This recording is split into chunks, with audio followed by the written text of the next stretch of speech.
প্রতিদিনকার মতো আজকে লক্ষ্মী পুকুরে এসে গেছি।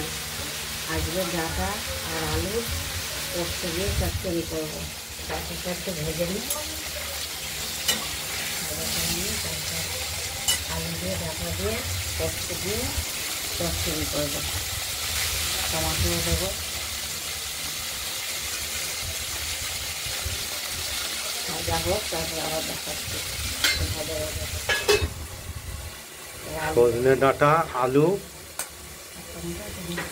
টমেটো আর পোস্ত দিয়ে একটা চচ্চড়ি হবে। পোস্তটা আমরা ছিলে বেটে নিচ্ছি।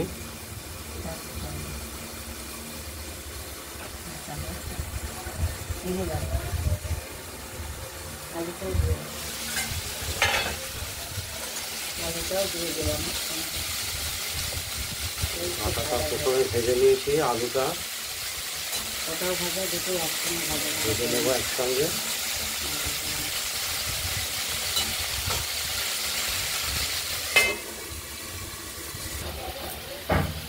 আচ্ছা, পোস্তটা বাটা হয়ে গেছে, পোস্তটা আমরা তরকারিতে দিয়ে দেবো। দিয়ে একটু নেড়ে চেড়ে নিই, তারপর জল দেবো। নেড়ে চেড়ে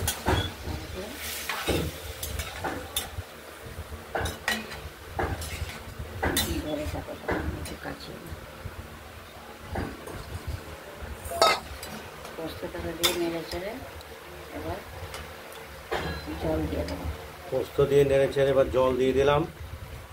তারপর মাখা মাখা যখন হবে তখন নামাবো। মাখা মাখা হয়ে গেলে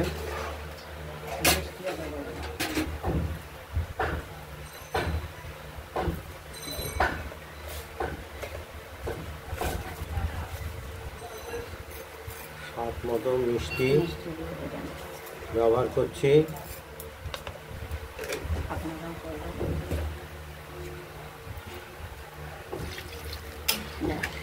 এবার ঢেকে দেবো। আলু ডাঁটা সেদ্ধ হবে, মাখা মাখা হবে, তারপর নামিয়ে ফেলবো। রসুন দেখতে হবে একটু হোক, ঝোলটা একটু সেদ্ধ হয়নি, আলুটা সেদ্ধ। আলু দিয়ে ডাঁটার পোস্ত তরকারি রান্না হয়ে গেছে। নিভিয়ে দিলাম ওদের। তরকারিটা আমরা এবার নামিয়ে নেব। হয়ে গেছে। ডাঁটা দিয়ে আলু দিয়ে পোস্ত দিয়ে মাখা মাখা তরকারি করেছে, করে তুলব। নামিয়ে পোস্ত তরকারি রান্না হয়ে গেছে।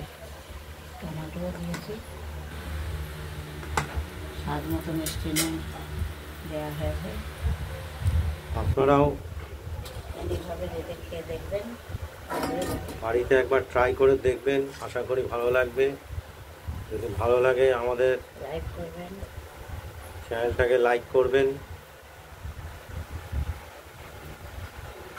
কমেন্ট করবেন, পাশের বেল আইকনটি বাজিয়ে দেবেন, কমেন্টস করবেন, বেল আইকনটা বাজিয়ে দেবেন, তাহলে আর রেসিপি দেখাতে পারবো। চ্যানেলটাকে সাবস্ক্রাইবও করবেন। আজকের মতো এইখানেই টাটা, বাই বাই। ভালো থাকবেন, সুস্থ থাকবেন।